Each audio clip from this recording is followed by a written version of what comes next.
11 अगस्त 2023 parliament में 3 नए criminal law bills को इंट्रोड्यूस किया जाता है बिना प्रॉपर नोटिस के।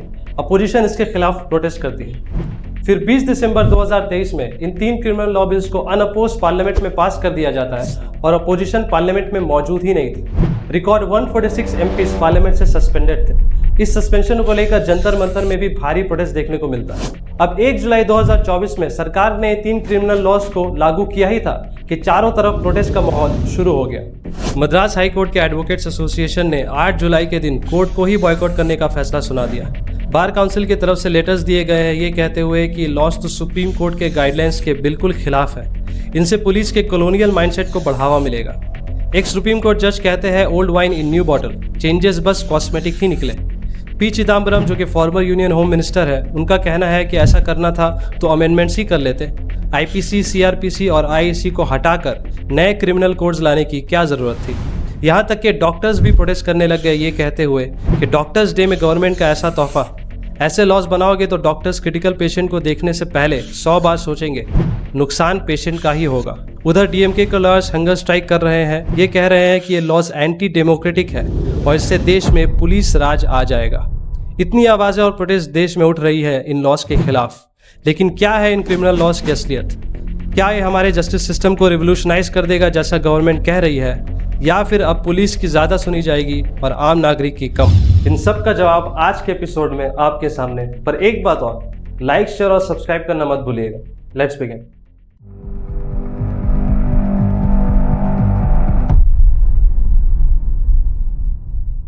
एक जुलाई से हमारे देश में भारतीय न्याय संहिता यानी बीएनएस, भारतीय नागरिक सुरक्षा संहिता यानी बीएनएसएस और भारतीय साक्ष्य अधिनियम यानी बीएसए को लाया गया आईपीसी, सीआरपीसी और आईईए को हटाकर। तो आइए पहले समझते हैं कि आईपीसी, सीआरपीसी और आईईए असल में है क्या। हर देश में क्राइम से डील करने के लिए कुछ लॉज बनाए जाते हैं। उसी तरह से हमारे देश में भी क्राइम से डील करने के लिए आईपीसी, सीआरपीसी और आईईए को लाया गया था। आईपीसी ये बताता है कि ऐसी कौन सी एक्टिविटीज़ हैं जिनको जुर्म माना जाएगा और उसके लिए पनिशमेंट क्या दिया जाएगा। जैसे कि रॉबरी यानी चोरी को आईपीसी के सेक्शन 390 में डिफाइन किया गया है। थेफ्ट और extortion with a threat to immediate physical harm, यानी चोरी या फिरौती करना किसी को नुकसान पहुंचाने के खतरे के साथ, और इसकी सज़ा सेक्शन 392 में बताई गई है। और उसी तरह से हमारे आईपीसी में अलग अलग जुर्म के लिए अलग अलग पनिशमेंट दिया गया, जैसे कि death penalty, life imprisonment, forfeiture of property and solitary confinement. CrPC ये बताता है कि इस जुर्म की कार्रवाई और सजा का तरीका क्या होगा, जैसे अरेस्ट कैसे किया जाएगा, इसमें कोर्ट की क्या पावर्स है, पुलिस का एक्शन क्या होगा, बेल का तरीका क्या होगा। उसी तरह रॉबरी के जुर्म के लिए तरीका ये है कि जिस एरिया में ये हुआ है पहले उसी एरिया की पुलिस और कोर्ट इस मामले को देखेगी, ना कि हाई कोर्ट या सुप्रीम कोर्ट। आईईए यानी इंडियन एविडेंस एक्ट ये बताता है कि अब इस कार्रवाई में किन चीज़ों को सबूत के तौर पर पेश किया जा सकता है। जैसे कि अगर रॉबरी के वक्त कोई गवाह है जिसने उस जुर्म को देखा है तो उसको एज अ विटनेस लिया जाएगा और उसकी गवाही को ओरल एविडेंस के तौर पर एक्सेप्ट किया जाएगा। अगर रॉबरी किसी सीसीटीवी कैमरा में रिकॉर्ड हुआ है तो उसको डिजिटल एविडेंस माना जाएगा। लेकिन यही आईपीसी, सीआरपीसी और आईईए जिसको अब तक फॉलो किया जा रहा था, उसको यूनियन होम मिनिस्ट्री डिपार्टमेंट ने कॉलोनियल एरा लॉज बताकर रिप्लेस कर दिया। पर आखिर क्यों? इसके लिए आपको इन लॉज की कॉलोनियल हिस्ट्री पर नजर डालनी होगी। बात है 1600-1700 सदी की, जब अंग्रेजों ने ट्रेड के बहाने ईस्ट इंडिया कंपनी के जरिए हिंदुस्तान में कदम रखा और धीरे धीरे अपना दबदबा और ताकत इंडिया के जमीन और लोगों पर बढ़ाने लगे। लेकिन जब गवर्नेंस की बात आई तो कोई एक सेट ऑफ लॉज नहीं था जिसको फॉलो किया जा सके। कुछ जगह लोगों के अपने पर्सनल लॉज चल रहे थे, कुछ जगह ब्रिटिश पार्लियामेंट के चार्टर लॉज और एक्ट्स लागू थे, और कुछ जगह तो ईस्ट इंडिया कंपनी के खुद के लॉज फॉलो किए जा रहे थे। इसी एडमिनिस्ट्रेटिव दिक्कत को दूर करने के लिए 1833 में इंडियन गवर्नमेंट एक्ट को लाया गया, जिसका एक फोकस ये भी था कि इंडिया में ब्रिटिश रूल को इस लॉ के जरिए वैलिड कर दिया जाए, और इसी से ईस्ट इंडिया कंपनी के ट्रेड एक्टिविटीज खत्म होती है और गवर्नेंस एक्टिविटीज की शुरुआत होती है। लेकिन ये लॉज ईस्ट इंडिया कंपनी के गवर्नेंस एक्टिविटीज को बढ़ाने के लिए और इलीगली टेरिटरी ऑक्युपाई करने के लिए था, ना कि इंडियन सिटीजन्स के राइट्स को प्रोटेक्ट करने के लिए। इसका नतीजा ये हुआ कि इंडियंस के ऊपर ऑपरेशन और जुल्म आम होने लगा, और इसको रोकने के लिए वो लोग कुछ नहीं कर पा रहे थे। ये जाकर एक बहुत मेजर इवेंट में पहुंचा जो था रिवोल्ट ऑफ 1857, जिसको सिपाही म्यूटिनी के नाम से भी जाना जाता है। और इसमें मंगल पांडे का भी एक अहम रोल था। अब ब्रिटिश गवर्नमेंट को ये समझ आता है कि इंडिया में अगर अपना कब्जा बनाए रखना है तो इंडियंस को ये भरोसा दिलाना होगा कि ब्रिटिश गवर्नेंस के अंदर उनके राइट्स और जस्टिस की कदर की जाएगी, ताकि इंडियंस ब्रिटिश रूल को एक्सेप्ट कर ले और ब्रिटिशर्स के लिए आगे जाकर ऐसे कोई भी रिवोल्ट को दबाना आसान हो जाए। और इसीलिए ईस्ट इंडिया कंपनी को हटाकर इंडिया में ब्रिटिश क्राउन रूल की शुरुआत होती है। और अब ब्रिटिश गवर्नमेंट एक ऐसे ही लॉ की तलाश करती है। एक ऐसा ही लॉ ड्राफ्ट किया गया था 1837 में फर्स्ट लॉ कमीशन के तरफ से, जिसके चेयरमैन थे लॉर्ड मकाउले। लॉर्ड मकाउले ने उस वक्त इंडिया को पिछड़ेपन से निकालकर एक मॉडर्न इंडिया की तरफ ले जाने के लिए एक इंस्ट्रूमेंट की तरह इस लॉ को बनाया था। इसी लॉ को 1860 में इंडियन पीनल कोड के नाम से लागू किया जाता है। लेकिन अगर ये लॉज इतने ही पुराने हैं दोस्तों, तो अब तक इन्हें क्यों फॉलो किया जा रहा था? इसका जवाब मिलता है हमें supreme court advocate Ashok Dhamija की तरफ से। उनका कहना है कि हालांकि ये लॉज बहुत पुराने थे लेकिन ऑलमोस्ट परफेक्ट थे, और इसीलिए पिछले लगभग 160 साल में सिर्फ 10% आईपीसी के लॉज में अमेंडमेंट्स देखने को मिले। बाकी 90% सेम रहे, क्योंकि ये लॉज अभी भी मॉडर्न इंडिया से कम्प्लीटली सिंक्ड है। तो हालांकि ये लॉज कॉलोनियल एरा से लागू थे, लेकिन इसको चेंज नहीं करने का रीज़न ये भी था कि उसके बावजूद ये लॉज हमारे जस्टिस सिस्टम के लिए ऑलमोस्ट परफेक्ट थे। पर फिर भी यूनियन होम मिनिस्ट्री डिपार्टमेंट का मानना है कि इन्हें बदलकर स्वदेशी लॉज लाया जाए, और लाए गए भी। पर यहीं से आवाज़ें उठनी शुरू हुई। इन नए लॉज के ऊपर अगर नज़र डाली जाए तो हमें पता चलेगा कि इनमें कई चेंजेस किए गए हैं। जैसे बीएनएस, जिसने आईपीसी को रिप्लेस किया है, उसके अंदर मॉब लिंचिंग के जुर्म के लिए एक प्रॉपर लॉ बनाया गया, ऑर्गेनाइज्ड क्राइम के अगेंस्ट लॉ बनाया गया, कम्युनिटी सर्विस को भी एक पनिशमेंट के रूप में ऐड किया गया है। उसी तरह से बीएनएसएस, जिसको सीआरपीसी को हटाकर लागू किया गया है, उसमें भी कई बदलाव हमें देखने को मिलता है। जैसे अगर कोई जेल में है और उसका केस अंडर ट्रायल है और जिस जुर्म के लिए वो अंदर है उसकी सज़ा के 1/3 टर्म काट चुका है, तो उसके बाद उसे अपने आप बेल मिल जाएगी। लेकिन ये तभी होगा अगर वो फर्स्ट टाइम ऑफेंडर है और सिर्फ एक केस है उसके ऊपर, ना कि मल्टीपल केसेस। फोरेंसिक इन्वेस्टिगेशंस को अब मैंडेटरी कर दिया गया है उन केसेस में जिसकी सज़ा 7 साल या उससे ज़्यादा है। केस की कार्यवाही पूरी होते ही 30 दिन के अंदर जज को सज़ा सुनाना होगा। सेशंस कोर्ट को पहले हियरिंग के 60 दिन के अंदर चार्जेस फ्रेम करने पड़ेंगे। विक्टिम को हर 90 दिन में उसके केस के बारे में अपडेट मिलता रहेगा। इन सब चीज़ों की तो हमारे लॉज में बहुत ज़रूरत थी, तो फिर आखिर इसका विरोध क्यों? इसको समझने के लिए वीडियो को ध्यान से देखना दोस्तों। जस्टिस चेमलेश्वर, जो कि एक्स सुप्रीम कोर्ट जज है, उन्होंने इन लॉज को गौर से पढ़ने के बाद कहा कि ये तो old wine in new bottle है। सिर्फ लॉज की नंबरिंग चेंज की गई है और बाकी चेंजेस सिर्फ कॉस्मेटिक ही है। न्यू लॉज में पुराने आईपीसी के 511 सेक्शंस में से सिर्फ 24 को हटाया गया और 23 को लाया गया। बाकी सब बिल्कुल सेम है, सिर्फ नंबरिंग बदली गई है। जैसे मर्डर के लॉ जो आईपीसी में सेक्शन 302 में था, अब बीएनएस में वो सेक्शन 101 बन गया है।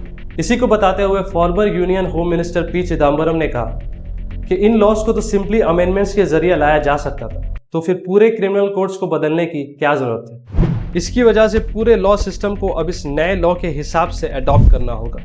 सारे सेक्शंस फिर से याद करने पड़ेंगे और बहुत कंफ्यूजन पैदा हो जाएगा।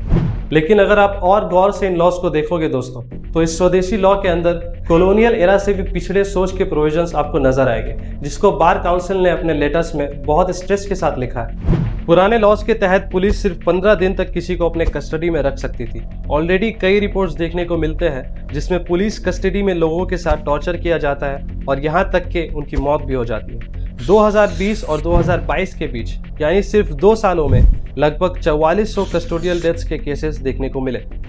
तो नए लॉज में इसके खिलाफ क्या स्टेप्स उठाए गए? अब पुलिस कस्टडी को 15 दिन से बढ़ाकर 90 दिन कर दिया गया, यानी कस्टोडियल टॉर्चर और डेथ के खतरे अब और भी बढ़ गए। 2014 का ललिता कुमारी वर्सेस स्टेट ऑफ यूपी का केस याद है दोस्तों? ये वही केस है जिसके बाद सुप्रीम कोर्ट ने कॉग्निजेबल ऑफेंसेस में एफआईआर को दर्ज करवाना मैंडेटरी कर दिया था, सिवाय कुछ केसेस। ये हमारे जस्टिस सिस्टम के लिए एक बहुत बड़ी जीत थी, क्योंकि कई बार विक्टिम्स एफआईआर दर्ज करना चाहते थे, लेकिन पुलिस ये कोशिश करती थी कि एक्यूज्ड और विक्टिम के बीच सुलह कर लिया जाए और एफआईआर दर्ज कराने को टाल देती थी। 2014 के जजमेंट के बाद ये करना भी मुश्किल हो गया था। फौरन एफआईआर करने से विक्टिम्स भी अपने स्टेटमेंट्स को बाद में बदल नहीं सकते थे। नए लॉ में कॉग्निजेबल ऑफेंसेस में एफआईआर करने के लिए पुलिस को 15 दिन तक का वक्त दिया गया है इन्वेस्टिगेशंस के लिए, यानी अब 15 दिन तक पुलिस आपके एफआईआर को दर्ज करना टाल सकती है। इससे वही प्रॉब्लम्स दोबारा उठेंगे। और इसीलिए बार काउंसिल ऑफ दिल्ली का कहना है कि ये लॉज तो सुप्रीम कोर्ट के गाइडलाइंस के अगेंस्ट बनाए गए हैं। एक और कंट्रोवर्शियल चीज है सेडिशन। हमारे आईपीसी में ये लॉ आपको मिलती है सेक्शन 124A में। सेडिशन मतलब हुआ कुछ ऐसा कहना या करना जिससे देश के खिलाफ लोगों में नफरत और हिंसा फैलाया जा सके। लेकिन पिछले कई सालों में इसका मिसयूज भी बहुत हो रहा है। किसी भी गवर्नमेंट क्रिटिसिज्म को सेडिशन कहकर लोगों को अरेस्ट किया जा रहा था। उसके ऊपर से एक डेमोक्रेसी में ऐसे लॉ का होना बहुत पिछड़ी बात है और कॉलोनियल एरा लॉज की झलक इसमें मिलती है। इसीलिए 2022 में सुप्रीम कोर्ट ने इस लॉ को रिकंसिडरेशन के लिए डाल दिया और तब तक इसको लागू करना बंद कर दिया गया। नए लॉज के अंदर सेडिशन को हटा दिया गया है, लेकिन इससे भी ज़्यादा खतरनाक टर्म्स को ऐड किया गया है जो supreme court advocate Indira Jaising ने बहुत अच्छे से समझाया है। सेडिशन को हटाकर रिप्लेस कर दिया गया है एक ऐसे लॉ से जो कहता है कि अगर कोई sovereignty and integrity of India को इंडेंजर करता है तो उसे लाइफ इम्प्रिजनमेंट की सजा सुनाई जा सकती है। यानी अगर आप गवर्नमेंट को क्रिटिसाइज करते हुए कोई भी ऐसी बात कहते हैं जो गवर्नमेंट को पसंद ना आए, तो इंदिरा जयसिंह का कहना है कि आपको सिर्फ एंटी नेशनल का लेबल नहीं लगाया जाएगा, बल्कि उसको एज एन ऑफेंस मानकर आपको सजा भी दिया जा सकता है। क्या ये हमारे freedom of speech and expression और राइट टू डिसेंट को डायरेक्टली इंपैक्ट नहीं करता? क्या हमारे डेमोक्रेसी में ऐसे लॉज होने चाहिए? हमें यह भी पता है कि कितने लोग जेल में यूएपीए के तहत अंदर है।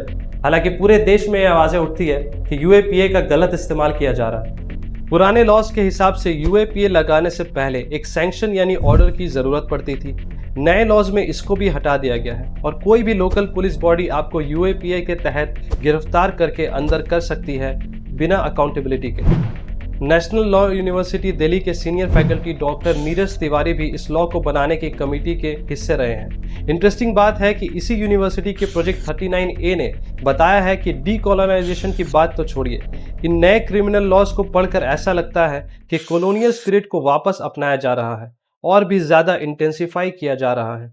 इसीलिए डीएमके के लॉयर्स इसके खिलाफ प्रोटेस्ट कर रहे हैं, ये कहते हुए कि ये लॉज एंटी डेमोक्रेटिक है और इससे देश में पुलिस राज को बढ़ावा मिलेगा। यही पुलिस राज की बात बार काउंसिल ने भी अपने लेटर्स में कही है। इसी के अगेंस्ट तमिलनाडु में भी सीपीएमएल प्रोटेस्ट कर रही है।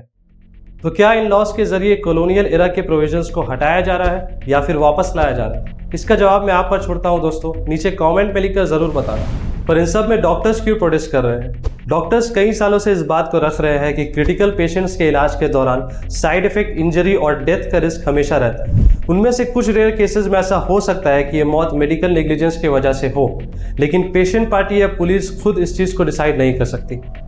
डॉक्टर अरुण गुप्ता जो कि दिल्ली मेडिकल काउंसिल के प्रेसिडेंट हैं, उनका कहना है कि पुराने लॉ के तहत पुलिस डायरेक्टली मेडिकल नेग्लिजेंस के केस में डॉक्टर्स को अरेस्ट नहीं कर सकती थी बिना किसी मेडिकल बॉडी से क्लियरेंस लिए हुए। लेकिन नए लॉज में ऐसा हो गया नहीं, ये साफ नहीं है। पर इस बात को भी समझा जाए कि क्रिटिकल पेशेंट्स के केस में उनकी ट्रीटमेंट उनकी भलाई के लिए की जाती है और उनसे कंसेंट यानी इजाजत लेकर। यानी किसी भी केस में ट्रीटमेंट के दौरान डॉक्टर का कोई भी क्रिमिनल इंटेंट नहीं होता है, वो किसी को भी जानबूझकर मारना नहीं चाहता। इसीलिए इन केसेस को सिविल लॉ के तहत देखा जाए, ना कि क्रिमिनल लॉज के तहत। Union home minister Amit Shah ने पार्लियामेंट में इस बात को रखा था कि डेथ ड्यू टू ट्रीटमेंट को मर्डर नहीं माना जाएगा, लेकिन फिर भी नए लॉज में इसको क्रिमिनल लॉ के अंदर रखा गया है और इसके लिए 2 साल की इम्प्रिजनमेंट और फाइन की सजा भी सुनाई गई है। डॉक्टर्स का कहना है कि इसकी वजह से किसी भी क्रिटिकल पेशेंट को ट्रीट करने से डॉक्टर्स हिचकिचाएंगे। यानी एक तरफ डॉक्टर्स को कहा जाता है कि पेशेंट्स को हर हाल में ट्रीट करना उनका फर्ज है, और दूसरी तरफ अब उन्हें यह भी कहा जाएगा कि अगर ट्रीटमेंट के दौरान उन पेशेंट्स की मौत हो जाती है तो उन्हें 2 साल की इम्प्रिजनमेंट दे दी जाएगी फाइन के साथ, अगर पेशेंट पार्टी उनके खिलाफ केस कर दे। तो डॉक्टर्स इसकी वजह से अगर क्रिटिकल पेशेंट्स को ट्रीट करने से परहेज करेंगे तो आखिर में नुकसान तो पेशेंट का ही होगा और उसके साथ पूरे हेल्थ केयर सिस्टम का भी। तो कंक्लूजन ये निकलता है कि सबसे पहले इन लॉज को बिना प्रॉपर डिस्कशन के जल्दबाजी में पार्लियामेंट में पास किया गया। लॉज में जो चेंजेस भी किए गए हैं वो बहुत ही कम है। अमेंडमेंट्स के जरिए उन्हें पुराने लॉज में ऐड किया जा सकता था। नए लॉज लाने की कोई ज़रूरत नहीं थी। नए लॉज लाने के शोर में इन बातों को भी दबने ना दिया जाए कि किस तरह ऐसे प्रोविजंस इन लॉज में लाए गए हैं जिससे पुलिस की अथॉरिटी हमारे देश में और भी बढ़ जाती है आम नागरिक के फ्रीडम के कॉस्ट में। पर आपका क्या कहना है इन नए क्रिमिनल लॉज के बारे में? नीचे कमेंट्स में लिखकर जरूर बताइएगा, मैं आपकी राय बिल्कुल जानना चाहूँगा। इन नए लॉज को जानने और समझने की ज़रूरत हर एक नागरिक को है, इसलिए मेरी आपसे रिक्वेस्ट है कि इस वीडियो को ज़्यादा से ज़्यादा शेयर करिए ताकि हमारी आवाज़ लोगों तक पहुँच सके।